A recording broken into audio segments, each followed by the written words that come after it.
আপনারা সবাই কেমন আছেন? আলহামদুলিল্লাহ আলা কুল্লি হাল ওয়া ফি কুল্লি মাকান। আল্লাহ পাকের দরবারে অগণিত শুকরিয়া যে আল্লাহ পাক আমাদেরকে তার নিজ অনুগ্রহে মুসলিম পরিবারে জন্মগ্রহণ করার তৌফিক দিয়েছেন। নবী সাল্লাল্লাহু আলাইহি ওয়াসাল্লামের উম্মত হওয়ার সৌভাগ্য দিয়েছেন এবং আমাদেরকে হেদায়েত প্রদান করার জন্য আল্লাহ পাক আল কোরআনের মতো কিতাব নাজিল করেছেন। হৃদয় থেকে শুকরিয়া আদায় করি, বলি আলহামদুলিল্লাহ। আমি যতটুকু জানি আপনাদের এই ক্যাম্পাসে এর আগে কখনো হয়তো ইসলামিক কোনো কনফারেন্স হয় নাই, এটা কি সত্য? সেই হিসাবে আজকের দিনটা আপনাদের জন্য অনেক অনেক মেমোরেবল একটা ডে। আজকে আপনাদের এই প্রতিষ্ঠানে সর্বপ্রথম ইসলামিক কোনো কনফারেন্স অনুষ্ঠিত হয়েছে, আলহামদুলিল্লাহ। তো আমরা দোয়া করি আজকের এই কনফারেন্স যারা আয়োজন করেছেন, যারা সহযোগিতা করেছেন, যারা অনুমতি প্রদান করেছেন এবং যারা বক্তা হিসেবে এসেছেন, ওলামায়ে কেরাম যারা নসিহত করেছেন এবং উপস্থিত যারা শ্রোতা আছেন দিনী ভাই ও বোন, সকলকে আল্লাহ পাক যেন দিনের জন্য কবুল করেন, আমিন। দুনিয়া এবং আখিরাতে জাযায়ে খায়ের দান করেন, আমিন। অনেক আলোচনা শুনেছেন সারাদিন, তো লম্বা করে আলোচনা করার সুযোগ নেই, সময় সংক্ষিপ্ত। মৌলিক কয়েকটা কথা আপনাদের সাথে শেয়ার করতে চাই। যার পড়াশোনা যত বেশি হবে ইনশাআল্লাহ কথা তত কম হবে। আর উপস্থিত শ্রোতা যদি পড়াশোনা করেন তাহলে কথা বলে শান্তি পাওয়া যায়। তো আমি অনুরোধ করব যে আজকের আলোচনা শুধু শুনেই চলে যাবেন না, বরং নিজেরা পড়াশোনা করার, লেখাপড়া করার প্রত্যয় ব্যক্ত করবেন। আল্লাহ পাক তৌফিক দান করেন, আমিন। একটা ছোট্ট ঘটনা থেকে শুরু করতে চাই।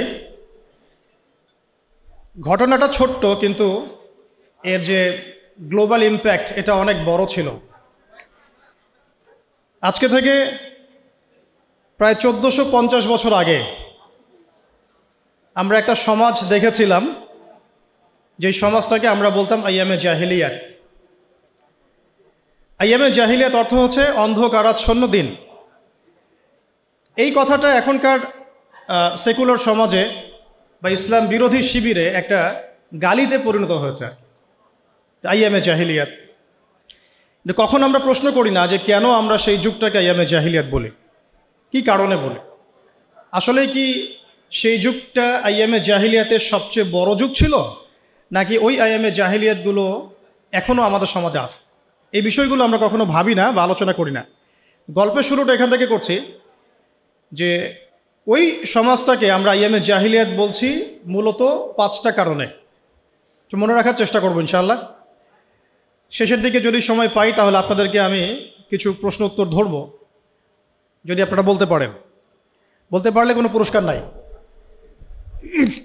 দোয়া, শুধু দোয়া। 1 নম্বর কারণ ছিল শিরক, আল্লাহ পাকের তাওহীদের সাথে, একত্ববাদের সাথে অংশীদার সাব্যস্ত করা, শিরক। আমাদের ইউনিভার্সিটিতে শিরক নামে কোনো চ্যাপ্টার নাই, কোনো ফ্যাকাল্টি নাই। আল কোরআনুল কারীমে আল্লাহ পাক বলেছেন ইন্না শিরকা লাযুলমুন আযীম, পৃথিবীতে সবচেয়ে বড় জুলুমটাই হচ্ছে শিরক। কিন্তু শিরক কি এবং কেন, কত প্রকার, কিভাবে এখান থেকে বাঁচবো, এরকম কোনো ফ্যাকাল্টি আমাদের ইউনিভার্সিটিগুলোর মধ্যে নাই। ব্যাপারটা কি মানে অদ্ভুত না? নবী সাল্লাল্লাহু আলাইহি ওয়াসাল্লাম বলেছেন শেষ জামানায় সবচেয়ে বড় ফিতনা হবে মাসিহুদ দাজ্জাল। আনফর্চুনেটলি সবচেয়ে বড় ফিতনা সম্পর্কে আমাদের কোনো ফ্যাকাল্টি নাই। অথচ নবী সাল্লাল্লাহু আলাইহি ওয়াসাল্লাম বলেছেন যে পৃথিবীতে আদম আলাইহিস সালাম থেকে শুরু করে শেষ নবী মুহাম্মদ সাল্লাল্লাহু আলাইহি ওয়াসাল্লামের উম্মত পর্যন্ত দাজ্জালের চেয়ে ভয়ঙ্কর কোনো ফিতনা আসে নাই, আসবেও না। কিন্তু আমাদের কোনো ফ্যাকাল্টি নাই। দাজ্জাল কে, কেন, কিভাবে, কোথা থেকে আসে, উৎপত্তি কি, তার ফাংশন কি, তার রোলটা কি হবে, কিভাবে সে ফিতনা ছড়াবে, তার ফিতনাগুলো কেমন হতে পারে, ইত্যাদি ইত্যাদি। তো যেটা বলছিলাম যে বড় বড় বিষয়গুলো নিয়ে আমাদের কোনো ফ্যাকাল্টি নাই, এটা অদ্ভুত না? এই ওয়ার্ল্ডে ইসলামিক ইকোনমিক্স যারা জানেন না বা বুঝেন না, তারা কোনো না কোনোভাবে হারাম খাবেন, কোনো না কোনোভাবে হারামে লিপ্ত হতেই হবে। কিন্তু ইসলামিক ইকোনমিক্স এবং মডার্ন ইকোনমিক্স, যেটা ওয়ার্ল্ড ব্যাংক এবং IMF-এর আন্ডারে চলে, এটার কম্প্যারিজন নিয়ে আমাদের সাবজেক্ট খুব একটা নাই। আজকে আপনারা সব স্টুডেন্ট, তাই আমি কিছু একাডেমিক কথা বলবো ইনশাআল্লাহ। তো শুরুটা গল্প থেকে যদিও করেছি, আমার টপিকটা কিন্তু একাডেমিক। আমরা কিভাবে কনস্ট্রাকটিভ সিলেবাস মেনটেন করে পড়াশোনা করব বা কিভাবে আমরা জ্ঞানতাত্ত্বিক একটা বিপ্লব সংঘটিত করতে পারি, এটাই মূল উদ্দেশ্য আর কি। একদিনের আপনাদের এই কনফারেন্সে এসে চলে যাওয়াটা আমার উদ্দেশ্য না। উদ্দেশ্য হচ্ছে আপনাদের মধ্যে কিছু মানুষ তৈরি করা, যারা আগামী দিনে এই জায়গাগুলোতে দাঁড়াবেন, কথা বলবেন, জাতিকে নেতৃত্ব দিবেন ইনশাআল্লাহ। আপনাদের উদ্দেশ্যটা কি? একটা প্রোগ্রাম অ্যারেঞ্জ করাই কি উদ্দেশ্য? আপনাদের লক্ষ্যটা কি? নিঃসন্দেহে এটা একটা সূচনা, এটা নিশ্চয়ই শেষ নয়, এটা একটা সূচনা ইনশাআল্লাহ। আল্লাহ পাকের কাছে শুকরিয়া যে আল্লাহ পাক সূচনাটা আমাদের হাতে করার তৌফিক দিয়েছেন, আলহামদুলিল্লাহ। এটা আল্লাহ পাক রহম করে আমাদেরকে তৌফিক দিয়েছেন, এখানে আমাদের কোনো ক্রেডিট নাই। লা হাওলা ওয়ালা কুওয়াতা ইল্লা বিল্লাহ, লা মালজা ওয়ালা মানজা মিনাল্লাহি ইল্লা ইলাইহি। তো আইয়ামে জাহিলিয়াত কেন বলি ওই যুগটাকে? কারণ সে যুগে শিরক ছিল এক নাম্বার মৌলিক সমস্যা, যেটা এখনকার বিশ্বে সবচেয়ে বড় গ্লোবাল মৌলিক সমস্যা। এখনকার শিরকটা শুধু ধর্মতাত্ত্বিক না, এখনকার শিরকটা হচ্ছে পলিটিক্সের শিরক আছে, ইকোনমিক্সের শিরক আছে, কালচারের শিরক আছে, আপনার বিধর্মীদের মধ্যে তো আছেই। এছাড়াও আমাদের যে পড়াশোনার যে সিস্টেম, এডুকেশন যে প্যাটার্ন, এখানেও শিরক আছে। আস্তে আস্তে আমি ধরাই দিচ্ছি ইনশাআল্লাহ। তো তখনকার শিরকটা ছিল একটা সাময়িক প্রেক্ষাপট, একটা ক্ষুদ্র পরিসর। এখনকার শিরকটা হচ্ছে গ্লোবাল। এটা যদি আপনি ফাইন্ড আউট করতে না পারেন, ইন্না শিরকা লাযুলমুন আযীম, এর মধ্যে পড়ে যাব। আর সূরা মাঈদার মধ্যে অন্য একটা আয়াতে আল্লাহ পাক বলেছেন যে ব্যক্তি মানে শিরকে লিপ্ত হচ্ছে, ইন্নাহু মান ইউশরিক বিল্লাহ ফাকাদ হাররামাল্লাহু আলাইহিল জান্নাহ, আল্লাহ পাক তার জন্য জান্নাতকে হারাম করে দিয়েছে। নাউযু বিল্লাহ। যে ব্যক্তি শিরকে লিপ্ত হচ্ছে, আল্লাহ পাক তার জন্য জান্নাতকে হারাম করে দিচ্ছেন। ওয়া মাওয়াহুন নার, তার জন্য আবাসস্থল হবে জাহান্নাম। ওয়া মা লিয-যালিমিনা মিন আনসার, জালেমদের জন্য কোনো সাহায্যকারী নাই। এখানে শিরকারী ব্যক্তিকে আল্লাহ পাক জালেম বললেন, কারণ ইন্না শিরকা লাযুলমুন আযীম, এই জন্যে। এছাড়াও সূরা নিসা যদি আপনারা পড়েন, আপনারা দেখবেন আল্লাহ পাক একাধিকবার বলেছেন যে ইন্নাল্লাহা লা ইয়াগফিরু আন ইউশরাকা বিহি, আল্লাহ পাক তার সাথে শিরকের গুনাহটা মাফ করেন না। ওয়া ইয়াগফিরু মা দুনা যালিকা লিমান ইয়াশা, আল্লাহ পাক এছাড়া যে কোনো গুনাহ যাকে ইচ্ছা মাফ করতে পারেন। যত বড় গুনাহ আমরা করি না কেন আল্লাহ পাক মাফ করতে পারেন ইনশাআল্লাহ। কিন্তু শিরকের গুনাহ নিয়ে কেউ যদি কবরে চলে যায়, নাউযু বিল্লাহি মিন যালিক, তাহলে এটা ক্ষমা হবে না, এটাই স্পষ্ট। তাহলে এটা নিয়ে আমাদের কনসিয়াস থাকা উচিত ছিল, কিন্তু আনফর্চুনেটলি আমাদের 15 বছরের শিক্ষা সিলেবাসে শিরক নামে কোনো কিতাব নাই। পড়েছেন কি কখনো? পরীক্ষা দিয়েছেন? Assignment private? সুবহানাল্লাহ। মুসলিম কান্ট্রির শিক্ষা ব্যবস্থা আস্তে আস্তে আসতেছে ইনশাআল্লাহ। শুরুতেই গলা টিপে ধরা যাবে না, তাই না? আস্তে আস্তে ইনশাআল্লাহ। দ্বিতীয় প্রবলেম ছিল রিবা। রিবা রিবা মানে কি? মাশাআল্লাহ, আপনারা তো জানেন। তো তখনকার সুদটা ছিল আবু জেহেল, আবু লাহাবদের দারুন নাদওয়া কেন্দ্রিক। মানে দারুন নাদওয়া মানে হচ্ছে তৎকালীন সময়কার পার্লামেন্ট আর কি। এখনকার অনেকটা ইউনাইটেড নেশনসের মতো। সরাসরি নামটা নিলাম কেন? কারণ দারুন নাদওয়া যা হতো ইউনাইটেড নেশনসে এখন তাই হয়, কোনো পার্থক্য নাই। তো দারুন নাদওয়া কেন্দ্রিক অর্থনৈতিক একটা ব্যবস্থা ছিল। তো সেখানে মূল ভিত্তিটা ছিল রিবা। আর এই রিবা ছিল কয়েকটা সেক্টরে, মানে কয়েকটা প্রকারভেদ ছিল এখানে। কিন্তু এখনকার গ্লোবাল যে রিবা, এখানে এত প্রকারভেদ আছে যেটা বোঝাতে হলে আপনাকে একদিন একটা ফুল ডে সেমিনার করতে হবে অনলি অন রিবা। এত ক্যাটাগরিজ আছে, এত প্রকরণ আছে, যেটা আমি 2 ঘন্টায় বলে শেষ করতে পারবো না। সারাদিন সময় লাগবে, 3-4টা সেশন লাগবে। এমনকি ঈদের আগের দিন আপনারা যে টাকাগুলো কিনছেন, বেশি টাকা দিয়ে কচকচা টাকা নিচ্ছেন, এর মধ্যে রিবা আছে। যে পেপার মানিটা আপনার মানি ব্যাগের মধ্যে আছে এখন, এখানেও রিবা আছে। যে মনিটরি সিস্টেমটার মধ্যে আমরা আমাদের সেন্ট্রাল ব্যাঙ্কগুলোকে ফাংশন করেছি, এর মধ্যে রিবা আছে। যে ওয়ার্ল্ড ব্যাংক থেকে লোন নেওয়ার জন্য আমরা উঠে পড়ে লেগেছি, এর মধ্যে রিবা আছে। যে ইলেকট্রনিক মানি আপনি বায়বীয়ভাবে পাস করছেন, এক্সচেঞ্জ করছেন, কেনা বেচা করছেন, এর মধ্যে রিবা আছে।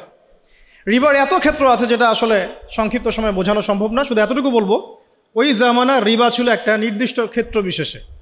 এখনকার রিবা হচ্ছে পুরো গ্লোবাল ইকোনমিক সিস্টেমটাই দাঁড়িয়ে আছে অন দ্য বেসিস অফ রিবা। আল্লাহ পাক আমাদেরকে বোঝার তৌফিক দান করে। আর আপনারা খুব ভালো করেই জানেন রিবা এর 70 বা 73টা পাপের শাখা আছে। তার সবচেয়ে নিচের শাখাটা কি? নিজের মাকে বিয়ে করা। আমরা সবাই কম বেশি নাউযুবিল্লাহি মিন যালিক এই পাপের সাথে সম্পৃক্ত।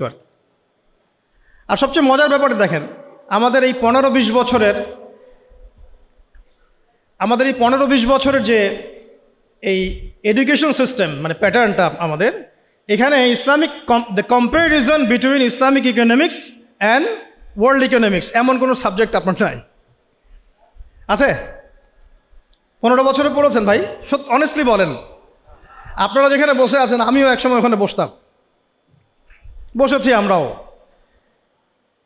তো এই সিলসিলাটা কিন্তু আমরাও পার করেছি, এসএসসি এইচএসসি অনার্স মাস্টার্সের ব্যাপারগুলো।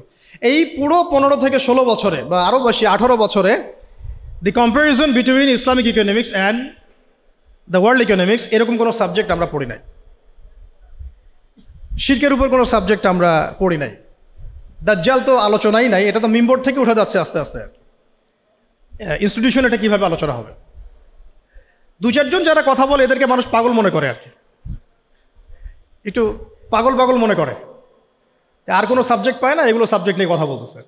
অথচ ওয়ার্ল্ডের সবচাইতে ভাইটাল সাবজেক্ট হচ্ছে দাজ্জাল।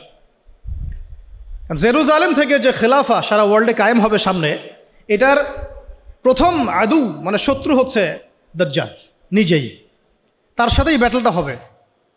তাকে হত্যা না করা পর্যন্ত জেরুজালেম থেকে সারা ওয়ার্ল্ড ওয়াইড ইসলামিক খেলাফা বা ইসলামিক শাসন ব্যবস্থা বাস্তবায়িত হবে না। তাহলে আমাদের সবচেয়ে বড় এনিমির সাথে আমাদের বোঝাপড়ার জন্যে তার সম্পর্কে তো জানাশোনার দরকার ছিল একটু, নাকি? শত্রু সম্পর্কে যে জানে না সে কি শত্রুকে ডিফিট করতে পারবে? বরং সে ডিফিটেড হবে। এটাই হয়ে আসতেছি আমরা। আপনারা আরবের চিত্রগুলো একটু দেখেন কি হচ্ছে। ইশারা দিলাম, বাকিটা আপনারা বুঝে নেন। 3 নাম্বার প্রবলেম ছিল মাদক। মনে থাকবে তো ইনশাল্লাহ? 1 নাম্বারটা কি ছিল? 2 নাম্বার? 3 নাম্বার খামর মাইসের, মাদক এবং জুয়া। মানে এখন ধরলাম মাদক।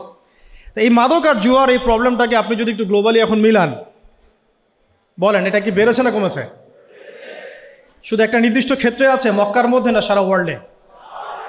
এই যে এখন ফোনে জুয়া, ফোনের মধ্যে জুয়া, বাইরে জুয়া, আইপিএলে জুয়া, বিপিএলে জুয়া, ক্রিকেটে জুয়া, ফুটবলে জুয়া, সব জায়গায় জুয়া চলছে। ইভেন ফোনের মধ্যেও জুয়া, অনলাইনেও জুয়া, রাইট, অনলাইনেও জুয়া। আর মাদকের কথা বাদ দিলাম। আগে তো না হয় মানুষ কিছু মাদক খেয়েছে যেই মাদক সম্পর্কে আল্লাহ পাক সার্টিফাই করেছেন যে ওই মাদকের মধ্যে কিছুটা কল্যাণ আছে। আয়াতটা পড়ে দেখেন, সূরা বাকারায় আছে, ইয়াসআলুনাকা আনিল খামরি ওয়াল মাইসির, তারা তোমাকে খামর এবং মাইসির সম্পর্কে জিজ্ঞাসা করে।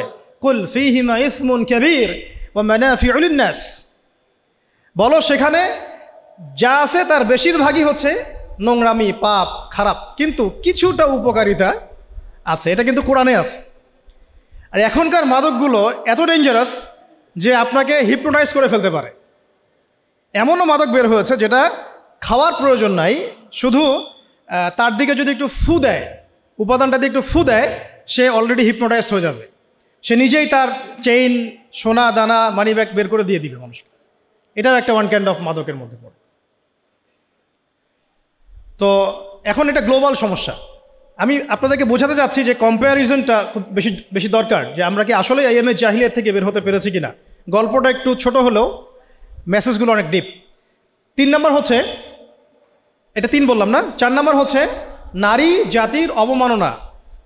এটা ছিল আইএমএ জাহিলিয়াতের সুন্নত। সুন্নাহ মানে আদর্শ, এই জন্য বললাম সুন্নত। আইএমএ জাহিলিয়াতের সুন্নত। মেয়েদেরকে জীবন্ত কবর দেওয়া হতো। এখনও দেখা যায় গর্ভে মেয়ে বাচ্চা এসেছে, এটা শুনলে অনেকেই বাচ্চাদেরকে পেটেই মেরে ফেলছেন। যদিও বাংলাদেশ মুসলিম কান্ট্রি বলে এর সংখ্যাটা অনেক কম, কিন্তু আমাদের পার্শ্ববর্তী রাষ্ট্রে এটা সংখ্যা অনেক বেশি। মেয়েদের বৈবাহিক অধিকার দেওয়া হতো না, সম্পত্তির অধিকার দেওয়া হতো না। তো এখন বা এটা কোথায় হচ্ছে? বিবাহ বহির্ভূত সম্পর্কে এখনকার সমাজ জর্জরিত। জিনা এখন সমাজে প্রকট, ব্যভিচার প্রকট। এখনকার সমাজে মেয়েদের সম্পত্তির অধিকার পর্যন্ত আমরা নিশ্চিত করতে পারি নাই।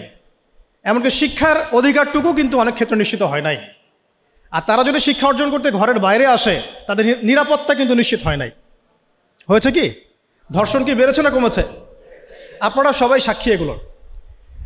আদম শুমারির মতো যদি কোনো সতীত্ব শুমারি করতে পারে বাংলাদেশে কেউ, সে দেখবে যে বাংলাদেশে অনার্স পড়ুয়া বহু ছেলে মেয়ে অনার্স শেষ করার আগেই তাদের সতীত্ব নষ্ট করে ফেলছে।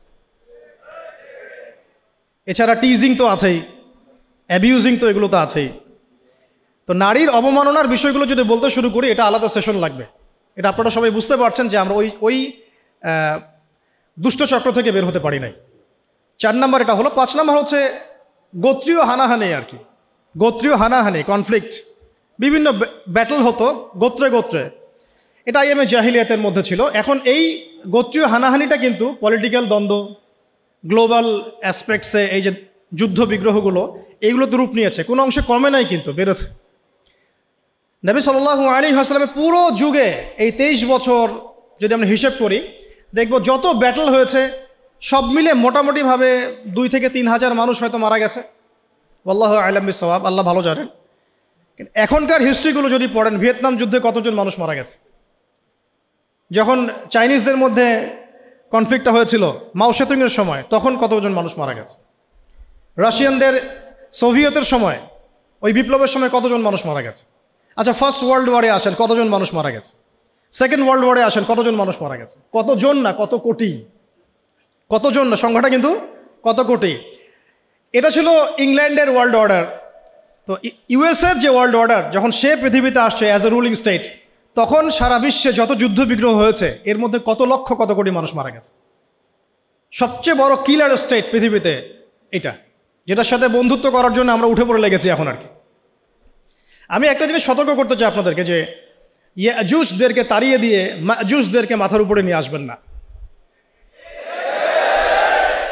ইশারা দিয়েছি, এটা রূপক অর্থে বলেছি। আবার এটা মনে করবেন না যে এরাই মাজুজ, এটা জুলকার নাইনের সেই ইয়াজুজ মাজুজ না, আমি রূপক অর্থে বলেছি। কারণ ইয়াজুজ আর মাজুজের ফাংশন কি? ইন্না ইয়াজুজ ওয়া মাজুজ মুফসিদুনা ফিল আরদ। হে জুলকার নাইন, আমাদের জন্য একটা দেয়াল নির্মাণ করে দাও। কারণ ইয়াজুজ আর মাজুজ আমাদের জমিনে ফাসাদ সৃষ্টি করছে। ইউফসিদুনা ফিল আরদ, ইউফসিদুন, তারা ফাসাদ সৃষ্টি করছে। ফাসাদ, ফিতনা, ফাসাদ। তো এগুলো কি ফাসাদ না? তার মানে সারা ওয়ার্ল্ডে যারা ফিতনা এবং ফাসাদ ছড়িয়ে বেড়ায়, তারা কোনো না কোনোভাবে ইয়াজুজ আর মাজুজের ফিতরত বা খাসলত লালন করে।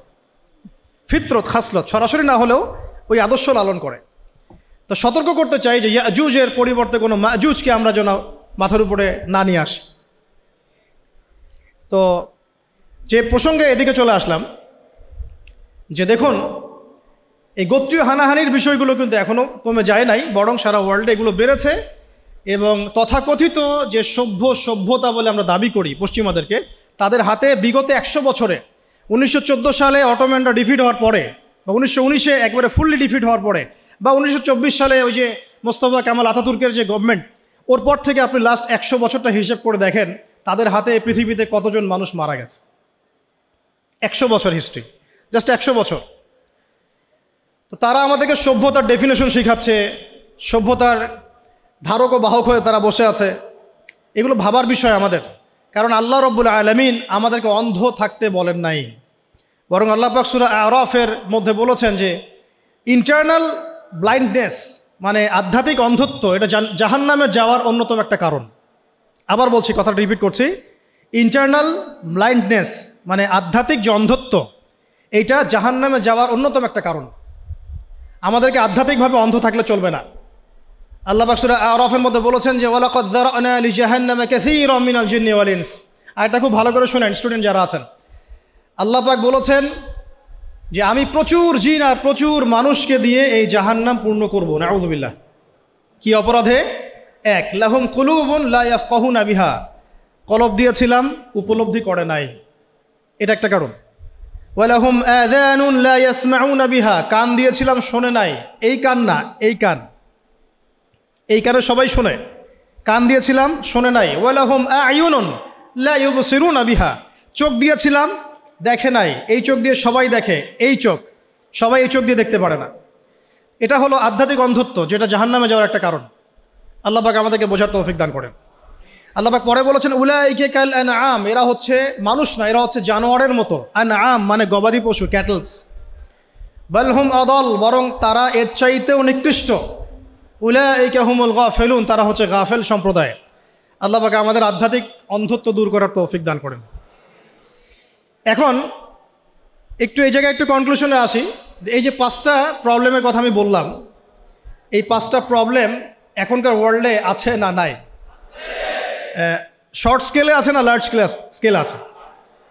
গল্পটা হচ্ছে এই যে এই 5টা জাহেলিয়াতপূর্ণ সমাজ ব্যবস্থাকে আল্লাহ রব্বুল আলামিন একজন ব্যক্তির হাত দিয়ে এবং একটা কিতাবের মাধ্যমে পরিবর্তন করে দিয়েছেন। আলহামদুলিল্লাহ।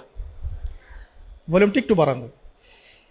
আবার বলছি, এই যে 5টা জাহিলিয়াতে পূর্ণ সমাজ ব্যবস্থা, যেটাকে আমরা আইয়ামে জাহিলিয়াত বলছি, এই আইয়ামে জাহিলিয়াতকে আল্লাহ রাব্বুল আলামিন একজন ইলাহ, এক আল্লাহ, একজন নবীর হাতে একটা কিতাবের মধ্য দিয়ে পরিবর্তন করে দিয়েছেন মাত্র 23 বছরে। সুবহানাল্লাহ।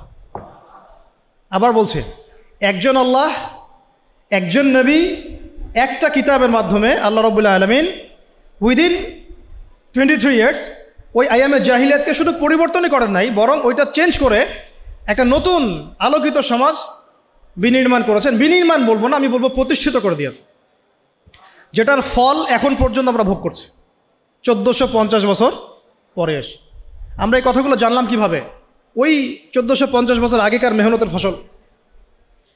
আমরা পড়াশোনা করে দেখছি যে আসলাফদের এত বড় বড় কিতাব আছে যেগুলো এখন পর্যন্ত অনুবাদই হয় নাই। আমরা যা পেয়েছি আমাদের সামনে, এটা হবে মূল লেখার হয়তো 3 ভাগের 1 ভাগ, 2 ভাগ অনুবাদই হয়নি এখন পর্যন্ত। অনুবাদ করাই হয়নি, সেই যোগ্যতা সম্পন্ন তালেবে ইলম বের হয়নি।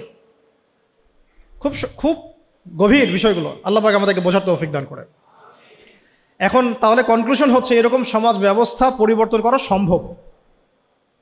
সেই আল্লাহ রাব্বুল আলামিনের দাসত্ব লাগবে, সেই একজন নবীর আনুগত্য লাগবে, এবং সেই একটা কিতাবের হক আদায় করতে হবে, এবং সেই নবী মুহাম্মদ সাল্লাল্লাহু আলাইহি ওয়াসাল্লামের সুন্নতকে অনুসরণ করতে হবে, ঠিক সাহাবায়ে কেরাম রাদিয়াল্লাহু আনহুম আজমাইন যেভাবে করেছেন সেইভাবে।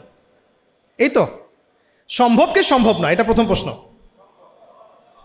এটা কি তাত্ত্বিক কথা যে সম্ভব না, প্র্যাকটিক্যালি হয়েছিল কখনো, এবং হয়ে কি সেটা মানে থেমে গিয়েছিল না, এটা বছরের পর বছর, যুগের পর যুগ চলেছে? আমি তো বলবো শতাব্দীর পর শতাব্দী চলেছে, তাই না?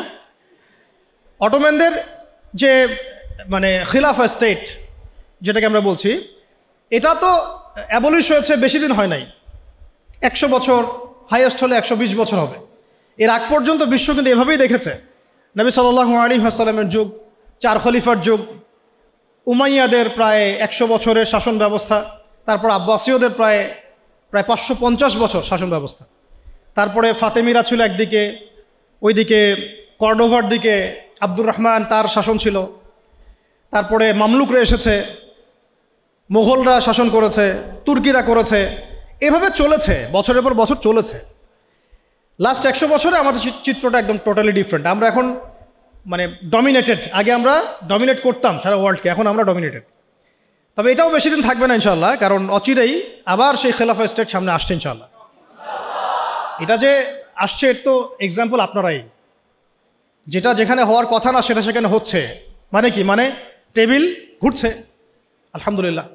এবং আমরা আমাদের তরুণ ভাইদেরকে অনেক আশাবাদী, কিন্তু কিছু কিছু বিষয়ে সংশোধন করার দরকার, সেটা আমি টাচ করবো আজকে আর কি। এটাই আমার আলোচনার শেষ অংশ হবে ইনশাআল্লাহ। এখন একটা বিষয় খালি আজকে ফোকাস করব, যেটা সব তো আর একদিনে করা সম্ভব না। আপনাদের কি মনে হয় এই সমাজটা পরিবর্তন হয়েছে কি শুধুমাত্র মিষ্টি মিষ্টি কথায়, না কোনো ত্যাগ এবং স্যাক্রিফাইস ছিল? শুধু কি সৎ কাজে আদেশ করেই হয়েছে, না অসৎ কাজে নিষেধ করতে হয়েছে? আমরা কি শুধু দাওয়াতের কাজই করেছি, না ক্ষেত্র বিশেষে আমাদেরকে লড়তেও হয়েছে? প্রয়োজনে আমাদেরকে মার খেতে হয়েছে, সবর করতে হয়েছে, আবিসিনিয়াতে চলে যেতে হয়েছে, তায়েফে যেতে হয়েছে, মদিনায় হিজরত করতে হয়েছে, প্রয়োজনে বদরে যেতে হয়েছে, উহুদে আসতে হয়েছে, খন্দকে আসতে হয়েছে, কখনো পররাষ্ট্রনীতি অ্যাপ্লাই করতে হয়েছে, কখনো সন্ধি করতে হয়েছে, কখনো শান্তি চুক্তি করতে হয়েছে। এক একটা ক্ষেত্রে এক এক রকম ইনিশিয়েটিভ আমাদেরকে নিতে হয়েছে। তবে একটা বিষয় আমরা এক জায়গায় ছিলাম, সেটা হচ্ছে এক আল্লাহ, একজন নবী, একটা জামা, একটা ইমারা, একটা কিতাব, একটা সুন্নাহ। এই জিনিসগুলোতে যখন ভাটা পড়েছে তখন আমাদের শক্তি কমে গেছে। কথা কি বুঝতে পারছেন? গল্পটা হচ্ছে এই যে নবী সাল্লাল্লাহু আলাইহি ওয়াসাল্লাম এই সমাজে জন্মগ্রহণ করেও এই সমাজের জাহিলিয়াতের মধ্যে তিনি মিশে যান নাই, বরং এগুলো থেকে তিনি দূরে ছিলেন। যখন তার কাছে ওয়াহি এসেছে, ওয়াহি আসার পর থেকে মাত্র 23 বছর সময় নিয়েছেন তিনি। এই 23 বছরে তিনি ওই পুরো সমাজের সমস্ত জাহিলিয়াতকে দূর করে নতুন একটা সমাজ বিনির্মাণ করেছেন, আলহামদুলিল্লাহ, প্রতিষ্ঠা করেছেন। এবং আমরা বুঝলাম যে এটা আমাদের দ্বারাও সম্ভব ইনশাআল্লাহ। এটা আমাদের দ্বারাও সম্ভব ইনশাআল্লাহ, নাকি সম্ভব না?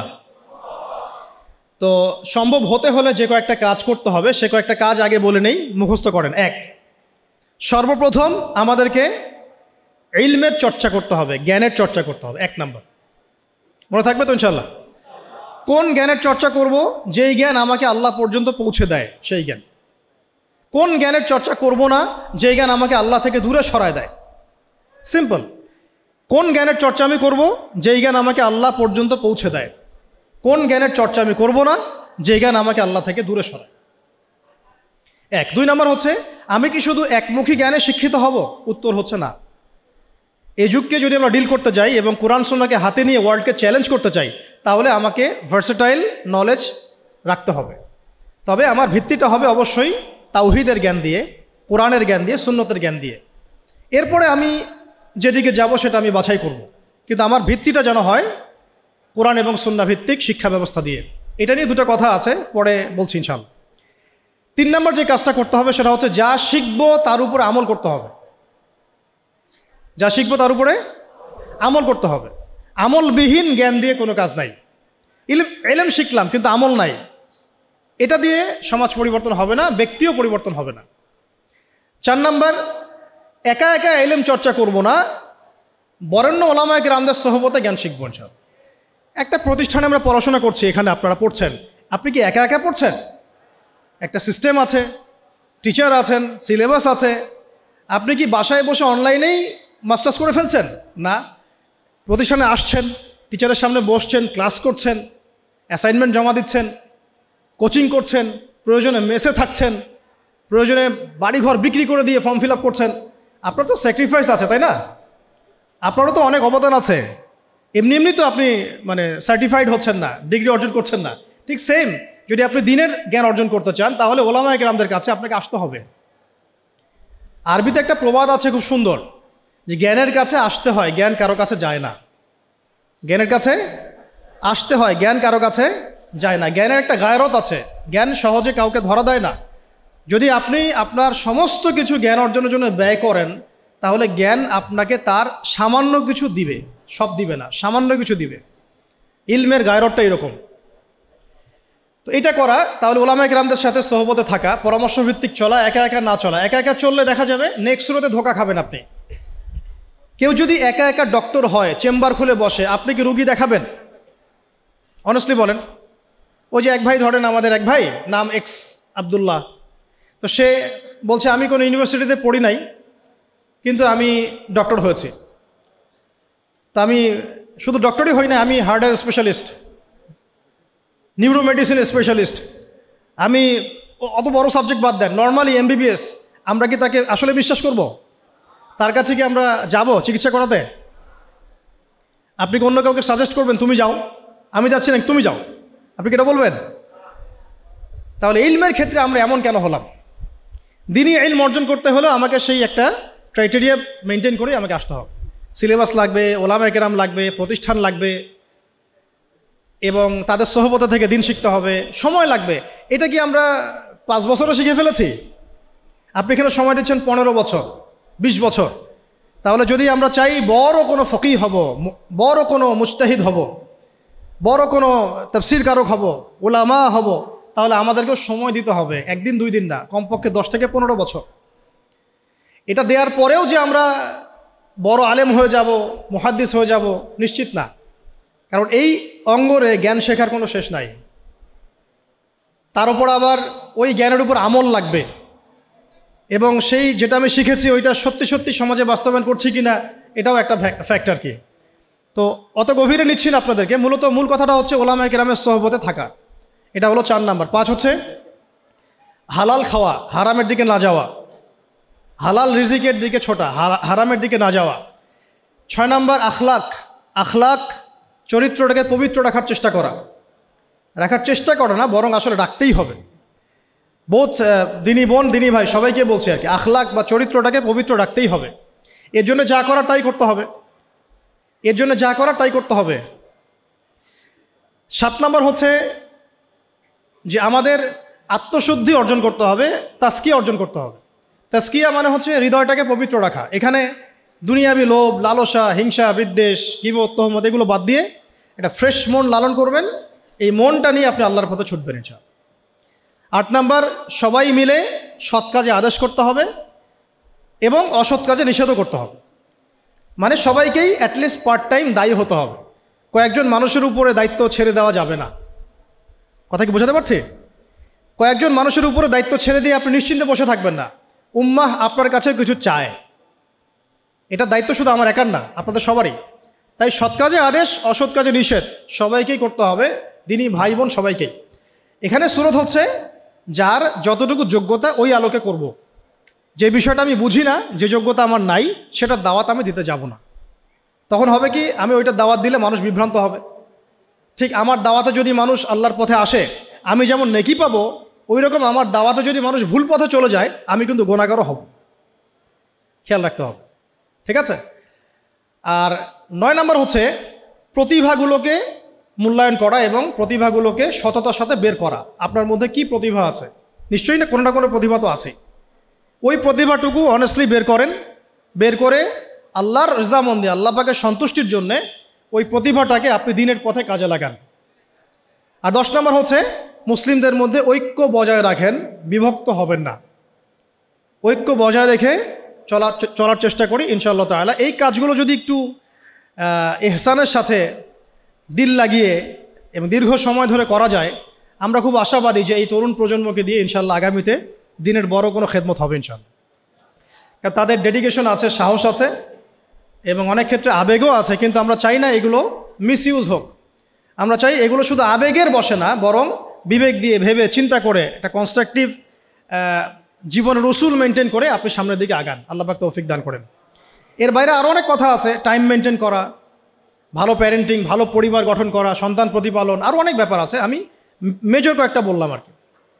এবং ধারাবাহিকতা বজায় রাখা, আজকে অনেক বেশি করলাম কালকে নাই এমন না হওয়া, অল্প করে হলেও প্রতিদিন কিছু কিছু করে করা। তো এই কাজগুলো যদি আমরা করতে পারি, দিন কায়েম হবে ইনশাআল্লাহ। আশাবাদী আপনারা? এখন বাস্তবতা দেখে আমি আস্তে আস্তে শেষের দিকে যাচ্ছি, অনেক লম্বা করব না, আপনাদের বিরক্তি ধরাবো না। বাস্তবতাটা হচ্ছে এই যে নবী সাল্লাল্লাহু আলাইহি ওয়াসাল্লাম যে ওহীটা প্রাপ্ত হলেন, সূরা আলাকের প্রথম 5টা আয়াত, কয়টা আয়াত, এটাকে ধরে কয়েকটা কথা বলছি আপনাদের। এই যে 23 বছরের কথা আমি বললাম, যে 23 বছরে সমাজটা পরিবর্তন হয়ে গেছে। এমন সমাজ যে সমাজে এই জাহিলিয়াতগুলো ছিল, কিসের ভিত্তিতে হয়েছে? জাদু দিয়ে, মানুষকে পিটিয়ে, রিমান্ডে নিয়ে টর্চার করে, মানুষকে উঠিয়ে আয়না ঘরে নিয়ে পরিবর্তন করা হয়েছে। কোনটা বলেন? মানুষকে দাওয়াত দেওয়া হয়েছে, আল্লাহর দিকে নিয়ে আসা হয়েছে, বুঝানো হয়েছে, মানুষ বুঝে নাই, মানুষ গালিগালাজ করেছে, মেরেছে, সবর করা হয়েছে, প্রয়োজনে দেশ থেকে চলে যাওয়া হয়েছে, তাই না? হিজরত করা হয়েছে। পরে যখন তারা বেশি এগ্রেসিভ হয়ে গেল, তখন আমাদেরকে বদরে আসতে হলো। বদরে তো আমরা প্রথমে যাই নাই, তাই না?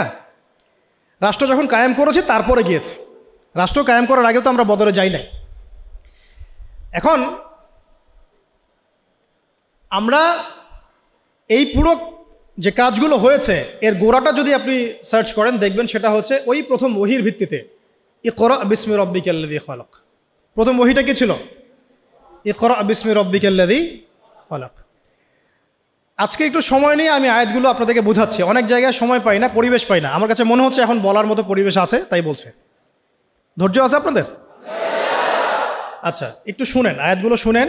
অনেকে এইটুক বলে আর কি, ইকরা বিসমি রব্বিকাল্লাযী খালাক। এবং আমি দেখেছি অনেক সেকুলার প্রতিষ্ঠান ইভেন ইংলিশ মিডিয়াম স্কুল কলেজের বাইরেও আয়াতটা লেখা আছে। আসলে এর দ্বারা কী বোঝানো হয়েছে?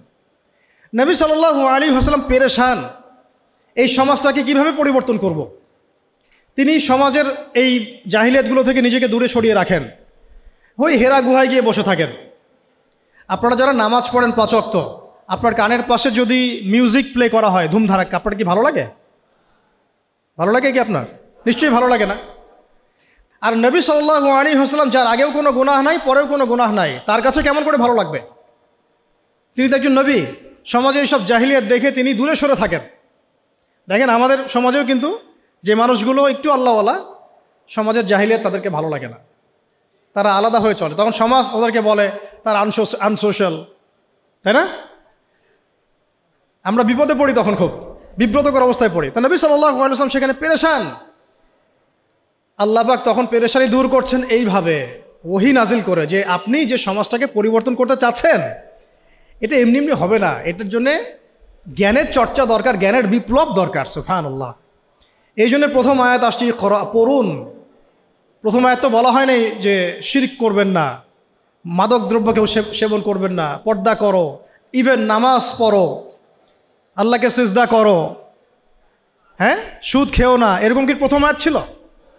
প্রথমে বলা হচ্ছে পড়াশোনা করতে। ইকরা বিস্মি রব্বিকাল্লাযী খালাক। ইকরা মানে পড়ুন, ইকরা মানে বিস্মি মানে নামে, নাম দ্বারা, রব্বিক, রব্বিক মানে আপনার রবের, রব্বিকা আপনার রবের, আল্লাযী যিনি, খালাক সৃষ্টি করেছেন। অর্থ দাঁড়াচ্ছে ইকরা বিস্মি রব্বিকাল্লাযী খালাক, পড়ুন আপনার সেই রবের নামে যিনি আপনাকে সৃষ্টি করেছেন। শুরুতে বলেছিলাম, আপনাদের মনে আছে কিনা, যে জ্ঞান আপনাকে আল্লাহর দিকে নিয়ে যাবে সেটাই জ্ঞান। এইটা হচ্ছে দ্য ডেফিনেশন অফ নলেজ। বুঝাতে পারছি কি ভাই? জ্ঞানের সংজ্ঞা কি? যে জ্ঞান আপনাকে আল্লাহর দিকে নিয়ে যাবে সেটাই হচ্ছে মূলত জ্ঞান। ইকরা বিস্মি রব্বিকাল্লাযী খালাক। এখনকার এই আয়াতটা নিয়ে আগে দুটো কথা বলে নেই। আচ্ছা দাঁড়ান, আগে অনুবাদটা করে নেই। দ্বিতীয় আয়াতে আল্লাহ পাক বলছেন খালাকাল ইনসানা মিন আলাক, খালাকাল ইনসানা মিন আলাক, যিনি মানুষকে সৃষ্টি করেছেন জমাট বাঁধা রক্তপিণ্ড থেকে। পুরা আমাদের যে মেডিকেল সায়েন্স আছে, এই আয়াত থেকে তাদের শেখার যে কত কি আছে আল্লাহ ভালো জানেন। ইকরা ওয়া রাব্বুকাল আকরাম, ইকরা ওয়া রাব্বুকাল আকরাম, আপনি পড়ুন, আপনার রব মহিমান্বিত। আল্লাযী আল্লামা বিল কলম, যিনি মানুষকে কলম দ্বারা জ্ঞান শিক্ষা দিয়েছেন। পুরো সিস্টেমটার মধ্যে আপনার কলম, এবং সেই লাউহে মাহফুজেও আছে কলম। কলম দিয়ে লাউহে মাহফুজে লেখা হচ্ছে। ইভেন কলম আল্লাহ পাকের প্রাচীন সৃষ্টি। আমাদেরকে সৃষ্টি করার, আসমান জমিন সৃষ্টি করার 50,000 বছর আগে আল্লাহ পাক এই কলম, এই লাউহে মাহফুজ, আরশ, এগুলো সব সৃষ্টি করেছেন। তাকদীর লিখে ফেলেছেন। কলমকে আল্লাহ পাক বলেছেন উকতুব, লিখো। কলম বলেছে মাযা আকতুব, আমি কি লিখবো? আল্লাহ পাক বলেছেন কিয়ামত পর্যন্ত যা হবে সব লিখে ফেলো। আমরা যে জীব আর জড়র সংজ্ঞা পড়েছি, সংজ্ঞাটা ঠিক না। আল্লাহ পাকের যখন হুকুম হবে, আজকে আমরা যেখানে বসে আছি এই জমিনও কথা বলবে ইনশাআল্লাহ। ইয়াউমাইযিন তুহাদ্দিসু আখবারহা, যেদিন এই জমিন তার বৃত্তান্ত বর্ণনা করবে। তো জীব জ্বরের এই ক্লাসিক্যাল সংজ্ঞা বাদ দিয়ে আমরা এটা বোঝার চেষ্টা করি। তো আল্লাহ পাক বলছেন যে যিনি মানুষকে কলম দ্বারা জ্ঞান শিক্ষা দিয়েছেন। শুধু তাই না, আল্লামাল ইনসানা মা লাম ইয়ালাম, তিনি মানুষকে সেই জ্ঞান শিক্ষা দিয়েছেন যা মানুষ জানত না। আপনারা যখন আর একটু পড়াশোনা করবেন দেখবেন বুদ্ধিবাদ পড়ানো হবে, যে মানুষ বায়োলজিক্যালি জ্ঞান অর্জন করেছে এমনটা পড়ানো হয়। অভিজ্ঞতাবাদ পড়ানো হয়, কেউ কেউ সমন্বয়ী মতবাদ পড়ার। কিন্তু আসলে জ্ঞানের উৎস কিন্তু আমরা না। জ্ঞানের মূল উৎস হচ্ছে আল্লাহ পাক নিজে, স্বয়ং তিনি হচ্ছেন জ্ঞানের মূল উৎস। আল্লাহ নিজে তার সৃষ্টিকে, মানে বান্দাদেরকে জ্ঞান শিক্ষা দিয়েছেন। দলিল আরেকটা আছে, আদম আলাইহিস সালামকে সৃষ্টি করার পরে আল্লাহ পাক কিন্তু বলেছিলেন ওয়াল্লামাল আদামা আসমাআ কুল্লাহা, আল্লাহ রাব্বুল আলামিন আদম আলাইহিস সালামকে তার পক্ষ থেকে সব নাম শিক্ষা দিয়েছেন। সুবহানাল্লাহ। জ্ঞানের মূল উৎসকে তাহলে। আচ্ছা, এখন এই 5টা আয়াত যখন নাজিল হলো, অর্থগুলো তো মোটামুটি জানলেন। ইকরা বিস্মি রব্বিকাল্লাযী খালাক, পড়ুন আপনার সেই রবের নামে যিনি আপনাকে সৃষ্টি করেছেন। খালাকাল ইনসানা মিন আলাক, যিনি মানুষকে জমাট বাঁধা রক্তপিণ্ড থেকে সৃষ্টি করেছেন। ইকরা ওয়া রাব্বুকাল আকরাম, পড়ুন আপনার রব মহিমান্বিত। আল্লাযী আল্লামা বিল কলম, যিনি মানুষকে কলম দ্বারা জ্ঞান শিক্ষা দিয়েছেন। আল্লামাল ইনসান মা লাম ইয়ালাম, মানুষকে সেই জ্ঞান শিক্ষা দিয়েছেন যা মানুষ জানতো না। এই যে গল্পের জার্নি বিগেন্স এখান থেকে। এরপরে 23 বছর পরে আপনি মক্কার দিকে তাকান, দেখবেন সেখানে কোনো শিরক নাই, আছে? কোনো রিবা নাই, আছে? কোনো মাদক নাই, কোনো মেয়ের অবমাননা, ইভেন কোনো জুয়া, ধর্ষণ, বিচ্ছিন্ন দু একটা ঘটনা ঘটতে পারে, কোনো গোত্রীয় হানাহানি, কিচ্ছু নাই। কত বছর? 23 বছর। জার্নিটা কোথা থেকে শুরু হলো? হেরা গুহা থেকে। কোন আয়াত থেকে? ইকরা, পড়ুন থেকে। এখন আপনারাও সব স্টুডেন্ট, আপনারাও পড়ছেন, মাশাআল্লাহ 15 বছর হয়ে গেছে। আমরাও পড়েছি, আমারও 15 বছর চলে গেছে। এর আগেও অনেক জেনারেশন পড়েছে, তাদেরও শত শত বছর চলে গেছে। কিন্তু নবী সাল্লাল্লাহু আলাইহি ওয়াসাল্লামের মতো জ্ঞান দিয়ে সমাজ পরিবর্তন করতে পেরেছে কতজন? বা কেউ কি পেরেছে? আদৌ কি কোনো জাতি এসেছে যারা সেই জ্ঞান দিয়ে পুরো সামাজিক সমস্ত সমস্যার সমাধান টানতে পারে? তাহলে এখান থেকে আমাদেরকে বুঝতে হবে আমাদের জ্ঞানের দৈন্যতা কোন কোন জায়গায় আছে। বুঝতে পারছেন কি কিছুটা? আমরাও তো ট্রাই করলাম, বিগত 50 বছর হলো স্বাধীনতার, রেজাল্টটা কি? সামাজিক ইম্প্যাক্টটা কোথায়? ইম্প্যাক্ট এইখানে, নামাজ, রোজা, হজ, জাকাত, বাস। ইভেন জাকাতও এখন খুব একটা মানুষ দেয় না, ইল্লা মাশাআল্লাহ। বেশিরভাগ মানুষ কিন্তু জাকাত দেয় না। নামাজ পড়ে যারা, তারাও অনেকে জাকাত দেয় না। কিন্তু ইসলামের অন্যান্য যে বিধানগুলো আছে, এই বিধানগুলোর কয়টা সমাজে বাস্তবায়িত হয়েছে? একটাও কি হয়েছে? আসলে একটাও হয় না। এখন যদি আপনি আমাকে বলেন যে ভাই আপনাকে আমি উপদেষ্টা বানাই দিলাম, এখন তো উপদেষ্টা ফেসবুকে হয় আর কি। তো এখন যাই হোক, যোগ্যতা থাক না থাক, এমপি টেমপি হয় মানুষ, ওইদিকে আসবো আমি, ফিনিশিংটা ওইদিকেই দিব ইনশাল্লাহ। একটু ধৈর্য ধরেন, শেষ করতেছি। দৈন্যতাটা দেখাবো, দৈন্যতা কোথায়, দৈন্যতাগুলো কোথায়। যদি বানায় দেন এবং আমাকে যদি বলেন ভাই কোরআনের তো আছে যে চুরি করলে চোরের হাত কেটে ফেলো, ব্যভিচার করলে রজম করো, তারপরে বেত্রাঘাত করো, মাদকদ্রব্য সেবন করলে বেত্রাঘাত করো, তারপরে হত্যা করলে কিসাস করো, মুরতাদ হয়ে গেলে তাকে মৃত্যুদণ্ড দাও, কেউ নবীকে গালি দিলে সাল্লাল্লাহু আলাইহি ওয়াসাল্লাম তাকেও হত্যা করো। আমি যদি এগুলো বাস্তবায়ন করতে যাই আগামীকাল, আমি কি আদৌ পারবো? এখন প্রশ্নটা হচ্ছে কেন পারবো না? উত্তর, এক বাক্যে উত্তর হচ্ছে, আমাদের সমাজের মানুষ বিগত সময়গুলোতে নামাজ, রোজা, হজ, জাকাত এই শব্দগুলো যতটা শুনেছে, শরিয়া, দাওয়াত, জিহাদ, ইকামতে দিন, কিসাস, হুদুদ এই শব্দগুলো শোনে নাই। বুঝতে পারতেছে না? নামাজ শব্দ অর্থ জানেন কারা কারা? হাত তুলতে বললে সবাই হাত তুলবেন, তাই না? জাকাত শব্দের অর্থ কারা কারা জানেন বললে সবাই হাত তুলবেন। তা আমি যদি বলি হুদুদ অর্থ কি, কয়টা এবং কি কি, দেখবেন অনেক হাত নেমে গেছে। কিসাস অর্থ কি, কত প্রকার কি কি, হাত নেমে যাবে। শরিয়া আইন কত প্রকার কি কি, কোন কোন আইনগুলোকে শরিয়া আইন বলে আমরা অনেকেই জানবো না। তাহলে এখানে আমাদের সামাজিক একটা ব্যর্থতা আছে। এই ব্যর্থতাটা আমরা আমাদের কাঁধে নিতে চাই, অন্যদেরকে দিতে চাই না। এই ব্যর্থতা তাদের যারা এইসব জায়গায় দাঁড়িয়ে কথা বলি, যারা আমরা লিখি, যারা আমরা অন্যকে নসিহত করি, যারা আমরা মিম্বরে বসি, যারা আমরা খুতবা দেই, ওয়াজ মাহফিলের প্যান্ডেলে বসি, আমাদের সবার দায়িত্ব এটা, আমাদের কাঁধে আসবে এটা। কেন জনগণ এই শব্দগুলো জানে নাই?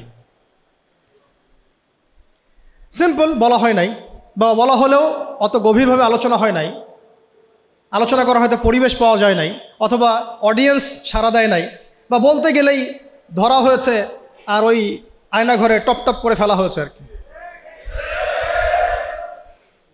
তো এখন তো অনেক প্রতিবন্ধকতা, এখন না হয় কিছু কথা বলা যাচ্ছে। তো আমরা চাচ্ছি এই ফ্লোটা যেন জারি থাকে। এই জন্য আমাদের দোয়া করা উচিত আল্লাহ পাক যেন ইসলামপন্থী কোনো সরকারকে উপরে নিয়ে আসেন।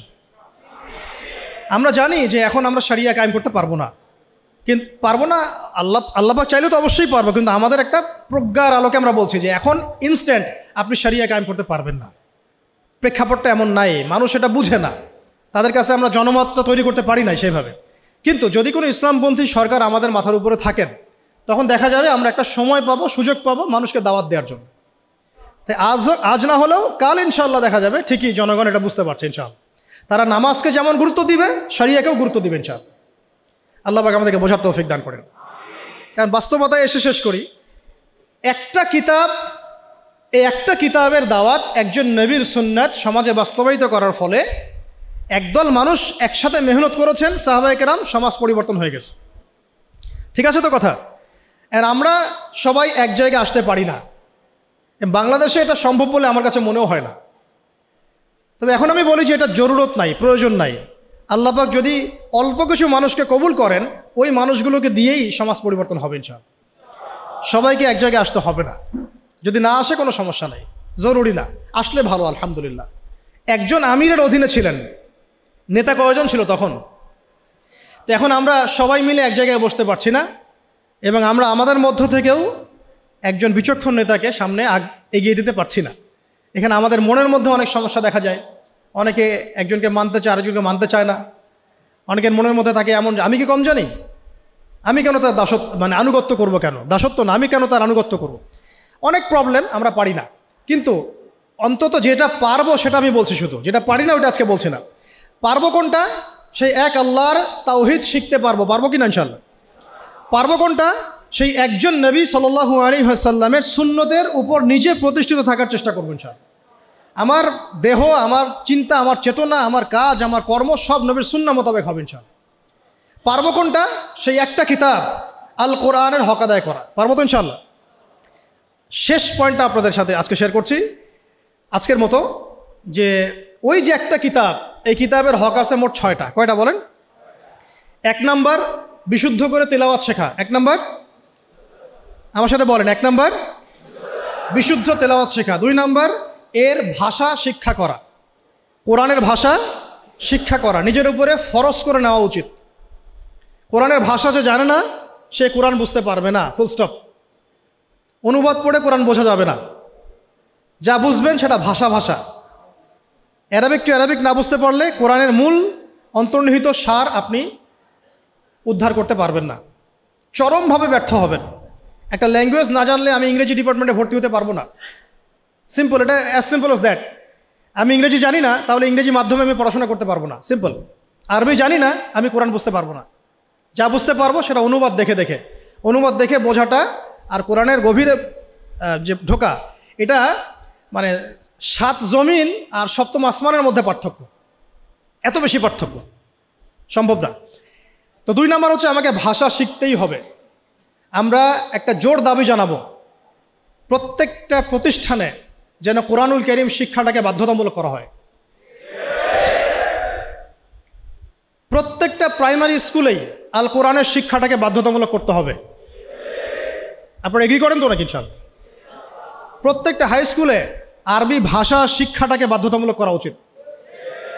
যেভাবে ইংরেজি বাধ্যতামূলক করেছেন ঠিক সেইভাবেই। প্রত্যেকটা ইউনিভার্সিটিতে নবী সাল্লাল্লাহু আলাইহি ওয়াসাল্লামের জীবনীর জন্য সিরাতের আলাদা ফ্যাকাল্টি থাকতে হবে ইনশাআল্লাহ। প্রত্যেকটা প্রতিষ্ঠানে ফরজে আইনের কোর্স থাকতে হবে, আমাদের ভাইরা জানবে কোন কোন বিষয়গুলো ফরজে আইন। প্রতিটা বিশ্ববিদ্যালয়ে আমাদের উচিত আল কোরআনের তাফসীরের জন্য কিছু কিছু ফ্যাকাল্টি চালু করা, ইসলামের ইতিহাস চালু করা, ইসলামী ফিকহের নলেজ অর্জন করা এবং আকীদার জ্ঞান অর্জন করা। অন্তত এই 4-5টা সাবজেক্ট আমাদের প্রত্যেকটা প্রতিষ্ঠানে থাকা উচিত। ইউনিভার্সিটি লেভেলের কথা বলছি, অন্তত ইউনিভার্সিটি লেভেলে। আর মূল পড়াশোনা তো আমরা করব প্রাইমারি লেভেল থেকেই। আল্লাহ পাক আমাদেরকে তৌফিক দান করেন। তো শিক্ষানীতিতে অনেক দৈন্যতা আছে, ওইটা আমার লাস্ট পয়েন্ট হবে ইনশাআল্লাহ। আগে বলে নেই যে 6টা কি। একটা কি ছিল? কোরআনের বিশুদ্ধ তেলাওয়াত শেখা। 2, এর ভাষা শিক্ষা করতেই হবে আপনাকে আমাকে। 3 নাম্বার হচ্ছে কোরআনের অর্থ বোঝার চেষ্টা করতে হবে, কোরআনের অর্থ বোঝার চেষ্টা করা, এবং এটা একা একা হবে না, ওলামায়ে কেরাম লাগবে। 4 নাম্বার আল কোরআনের সমস্ত আদেশ মেনে চলতে হবে। রাজি আছি ইনশাআল্লাহ? 5 নাম্বার আল কোরআনের সমস্ত নিষেধ বর্জন করতে হবে। পারা যাবে ইনশাআল্লাহ? এবং 6 নাম্বার আল কোরআনের দাওয়াত মুসলিম অমুসলিম সবার ঘরে ঘরে পৌঁছাতে হবে ইনশাআল্লাহ। এটাকে আপনার লাইফের চ্যালেঞ্জ হিসেবে, অ্যাম্বিশন হিসেবে গ্রহণ করেন। আল্লাহ পাক তৌফিক দান করেন। শেষ কথাটা হচ্ছে এই দৈন্যতাটা শোনেন। আমি কয়েকটা দাবি উত্থাপন করলাম না, যে কোরআনুল কারীম প্রাইমারি লেভেল থেকে, হাই স্কুল লেভেল থেকে অনার্স মাস্টার্সে আসতে হবে, সিরাত আসতে হবে, আকীদা আসতে হবে। দৈন্যতা দেখেন, আমাদের স্বাধীনতার কত বছর হয়েছে? 50 পার হয়েছে না? আচ্ছা, আপনারা তো আমার চেয়ে অনেক ভালো জানেন, আপনারা অনেক ভালো জানেন বাংলাদেশে প্রাইমারি স্কুলের সংখ্যা কত? কেউ কি বলতে পারবেন এক্স্যাক্ট ফিগারটা কত? কেউ বলতে পারবেন? আচ্ছা, আমরা একটা গেস করি, 10 লক্ষ হবে? হবে না মনে হয়। 1 লক্ষ হবে? 1 লক্ষ হবে? 68,000 হবে? হওয়ার তো কথা, 68,000 তো হওয়ার কথা। আচ্ছা, আমি এটা বাদ দিলাম। স্কুল আছে, চলে কাদের আন্ডারে? গভর্নমেন্টের আন্ডারে, তাই তো? গভর্নমেন্ট তো চেঞ্জ হয়েছে বিভিন্ন সময়, হয়েছে না? আচ্ছা, মূল দৈন্যতা ধরে নেন, এটাই শেষ অংশ আলোচনা। এই অ্যাপ্রক্সিমেটলি 50,000 প্রাইমারি স্কুলে নিঃসন্দেহে 5 লাখ স্টুডেন্ট পড়াশোনা করে কমপক্ষে, অথবা 10 লাখ, অথবা 15 লাখ, অথবা 20 লাখ। আপনি সমস্ত স্টুডেন্টদেরকে যারা ক্লাস 5 পাস করেছে সবাইকে একটা ময়দানে জড়ো করেন, তাদের সবাইকে শুধুমাত্র সূরাতুল ফাতিহা এর তেলাওয়াতটা শুদ্ধ হয় কিনা যাচাই করেন, দেখবেন 90% তেলাওয়াত ঠিক নাই। যে 10% তেলাওয়াত ঠিক আছে তারা শিখেছে বাসায় বা কোনো হুজুরের কাছে বা কোনো মক্তবে, নট স্কুলে। এটা আপনার মুসলিম প্রধান দেশের শিক্ষা ব্যবস্থা। I am very sorry to say, এবং আমি ক্রিটিসাইজ করতে চাচ্ছি না, আমি জাস্ট নসিহতমূলকভাবেই বলছি কথাগুলো। কারণ আমরা এই জাতির একটা পার্ট তো অবশ্যই। এই জাতি তো আমাদেরও, এই সমাজ তো আমাদেরও, এই রাষ্ট্র তো আমাদেরও, নাকি আমরা ভেসে আসছি? আপনার ছোট্ট মেয়েটা বা ছেলেটা বা আপনার ভাই বোন যে ক্লাস 5 পাস করেছে প্রাইমারি স্কুলে বা কোনো বেসরকারি স্কুলে বা কোনো ইংলিশ মিডিয়াম স্কুলে, সে আল কোরআন তেলাওয়াত তো দূরে থাক, সূরা ফাতিহা বিশুদ্ধ করে পড়তে পারে না। আর আমরা নিজেদেরকে মুসলিম দাবি করছি, তার মানে আমরা কোরআনকে গুরুত্ব দেই না। সিম্পল। আপনার ওই ক্লাস 5 পাস করা ছেলেটা বাংলা পড়ে, কবিতা পড়ে, ইংরেজি পড়ে, অঙ্ক পড়ে, সবই পড়ে, কোরআন পড়ে না, তার মানে আপনি কোরআনকে গুরুত্ব দেন না। সিম্পল। কোরআন আপনার কাছে 4th সাবজেক্ট, আমার কাছে 4th সাবজেক্ট। মুসলিম প্রধান দেশের শিক্ষা সিস্টেম। আমরা অনেক কথা বলছি, উপদেষ্টা, এই প্যানেল, সেই প্যানেল, কমিশন। শিক্ষা কমিশন নিয়ে কোনো আলোচনা হচ্ছে না, শিক্ষা কমিশনটা গঠন করা হচ্ছে না, সেই প্রাচীন কমিশন আবার ইম্পোজ করার চেষ্টা করা হচ্ছে। অথচ শিক্ষা হচ্ছে জাতির মেরুদণ্ড। আমার মেরুদণ্ডই ঠিক নাই, আমি ব্যাংকিং সিস্টেম কিভাবে চেঞ্জ করব? খালি মদের বোতল চেঞ্জ করলে হবে, নাকি নতুন বোতলে পুরাতন মদ খাওয়াতে চাচ্ছেন? কোনটা? এটাই তো।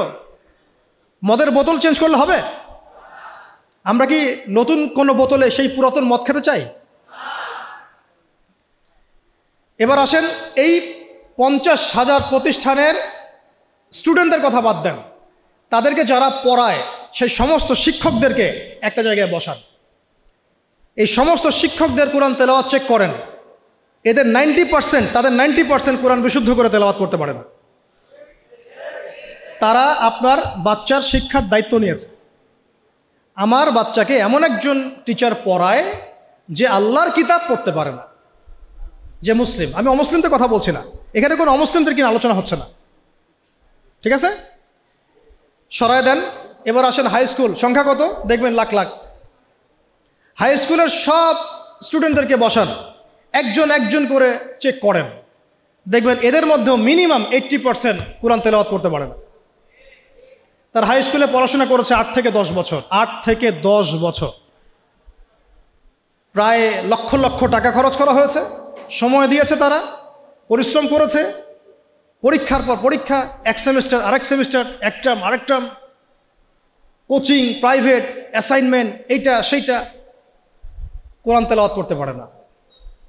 আর আমরা আইএমএ জাহিলিয়াতকে চেঞ্জ করতে চাচ্ছি, অথচ আমি দেখালাম চেঞ্জটা হয়েছে ইকরা বিসমি রাব্বিকাল্লাযী খলাক দিয়ে। জার্নি এখান থেকে শুরু হয়েছিল। এমন কোনো সাহাবী আপনি খুঁজে পাবেন না যিনি কোরআন তেলাওয়াত করতে পারেন না। এমন কোনো সাহাবী আপনি পাবেন না যিনি কোরআনের অর্থ বুঝেন না। এমন কোনো সাহাবী পাবেন না যিনি কোরআনের আদেশ নিষেধ মানেন না, দাওয়াতের কাজ করেন না। এবার এই হাই স্কুলের সব বাচ্চাদেরকে সরায় দেন, সরায় দিয়ে সব টিচারদেরকে বসান। হাই স্কুলের যারা টিচার তাদের মধ্যে ম্যাক্সিমামই 70% তো হবেই আমার ধারণা যারা কোরআন তেলাওয়াত করতে পারেন না। ইভেন সূরাতুল ফাতিহা আপনাদের শুদ্ধ না, সূরা ফাতিহা শুদ্ধ না। আপনারা লক্ষ লক্ষ স্টুডেন্টের ভবিষ্যৎ বিনির্মাণের দায়িত্ব নিয়ে বসে আছেন, কোরআন তেলাওয়াত করতে পারেন না। আপনি কোরআনকে গুরুত্ব দেন না। ইলমের মূল যে সোর্স, জ্ঞানের মূল যে উৎস, তার সাথে আপনার কোনো তাল্লুক সম্পর্ক নাই, কিন্তু আপনি জাতির শিক্ষক, বেতন পাচ্ছেন, ভাতা পাচ্ছেন, কোনো কোনো ক্ষেত্রে আপনি পেনশন পাচ্ছেন, ইত্যাদি ইত্যাদি। একটু উপরে যাই, এই যে বলেছিলাম শেষে একটু চেপে ধরবো আর কি, এটা চেপে ধরার সময় খুব বেশি হয়ে যাচ্ছে নাকি? প্র্যাকটিক্যাল কিছু কথা, শেষ 5 মিনিট ইনশাআল্লাহ। এরপরে আরেকটু উপরে যাই, আপনারা কোন লেভেলে আছেন? অনার্স। অনার্স লেভেলে বাংলাদেশের প্রতিষ্ঠান নিশ্চয়ই 1000-এর কম না, হ্যাঁ? রিনাউন্ড প্রতিষ্ঠান, স্ট্যাবলিশড। তাদের সমস্ত স্টুডেন্টের মধ্যে ছেলে আছে, মেয়ে আছে, সবাইকে একটা মাঠের মধ্যে বসা সবাইকে একজন একজন করে ইন্ডিভিজুয়ালি অনলি সূরা ফাতিহার তেলাওয়াত শোনেন, অনলি সূরা ফাতিহা। আমি কিন্তু আল কোরআনের পুরা অনুবাদের কথাও বলি নাই, তাফসিরের কথাও বলি নাই, অর্থের কথাও বলি নাই, কিছুই বলি নাই। দেখবেন এর মধ্যে মিনিমাম 60%-এর তেলাওয়াত সহি না, করতেই পারে না, দাঁত ভেঙে যাচ্ছে। সে পড়াশোনা করছে 15 থেকে 16 বছর ধরে, আরও বেশি হতে পারে, আরও বেশি হবে। এখানে 10 বছর, এখানে 2, 18, এদিকে 20, 18 থেকে 20। আমরা মুসলিম প্রধান দেশে থাকি, এটা আমাদের শিক্ষা ব্যবস্থার অবস্থা। এবং আমরা আবার মানে চাইও যে আল্লাহর জমিনে দিন কায়েম হোক। আমরাই আবার চাই যে আল্লাহর জমিনে দিনটা কায়েম হোক। আর যে বাকিরা পারে তারা কোথায় শিখেছে? হয় কোনো মাদ্রাসায়, হয় কোনো মক্তবে, অথবা ইন্ডিভিজুয়ালি কোনো ওস্তাদের কাছে, নট অ্যাকাডেমিক্যালি, নট ইনস্টিটিউশনালি। যেখানে সে পড়ে সেখানে সে শিখে নাই, তার সাবজেক্ট এটা নাই।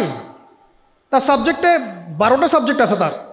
যে একটা সাবজেক্ট নিয়ে অনার্স পড়ে, আপনারও তো 6টা সাবজেক্ট আছে ফ্যাকাল্টিতে, আছে না? ওই সাবজেক্টের মধ্যে কোরআন নাই,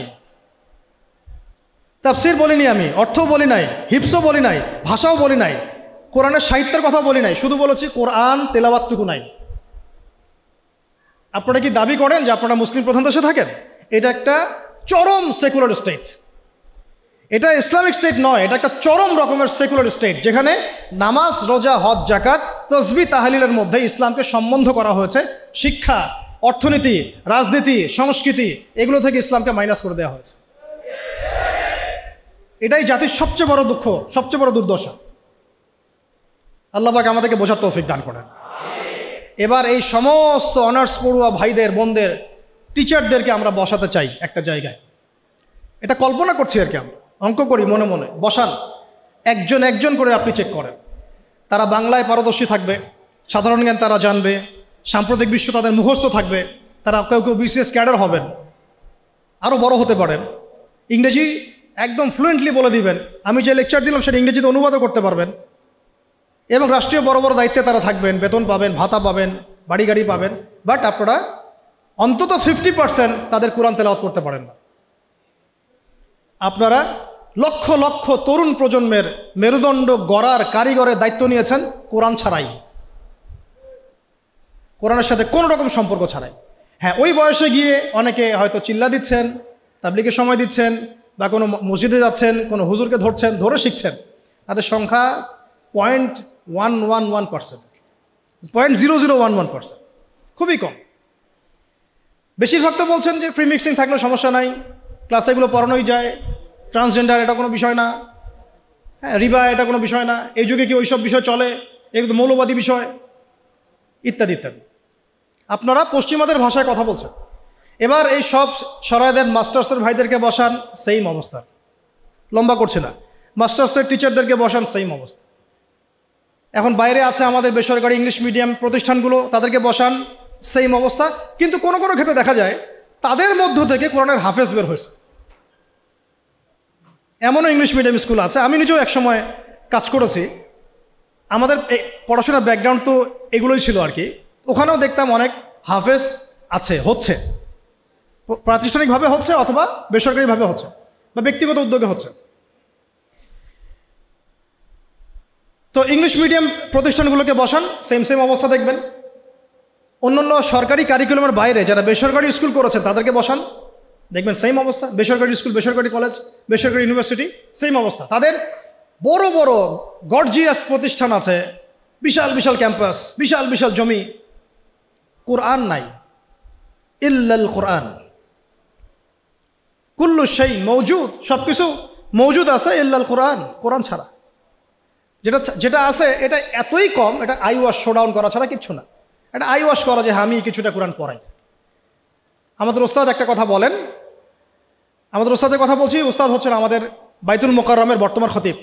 তিনি একটা কথা বলেন যে মানুষ, এটা আমাকে বলেছেন পার্সোনালি, অন্যদেরকে বলেছেন কিনা আমি জানি না, যে মানুষ যে বিষয়টাকে গুরুত্ব দেয় তার জন্যে মানুষ সময় ঠিকই বের করে নেয়। মানুষ যে বিষয়টাকে গুরুত্ব দেয় তার জন্যে মানুষ সময় ঠিকই বের করে নেয়। ফোন চালাতে তো আমাকে বলা হচ্ছে না, আমি টাইম বের করে নিচ্ছি। বড় বড় ক্ষেত্রে গার্লফ্রেন্ডকে সময় দিতে আমাকে বলা হচ্ছে না, আমি টাইম বের করে নিচ্ছি। আমি ইউটিউবিং করতে টাইম বের করে নিচ্ছি। আমি ব্যবসার জন্য টাইম বের করছি, রাজনীতি করার জন্য টাইম বের করছি। কোরআন শেখার জন্য আমার টাইম হচ্ছে না। তার মানে আমি কোরআনকে, সিরাতকে, হাদিসকে, ইসলামের প্র্যাকটিক্যাল বিষয়গুলোকে আমি এতটা মূল্যায়ন করছি না।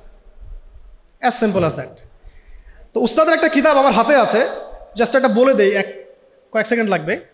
প্রত্যেক ভাই যারা আজকে লেকচার শুনছেন, যারা তালেব ইলম মানে জ্ঞানের ছাত্র, আমরা আলেম হওয়ার কথা বলছি না, আমরা বলছি শুধু তালেবে ইলম হয়ে যান, মানে জ্ঞানের ছাত্র হয়ে যান।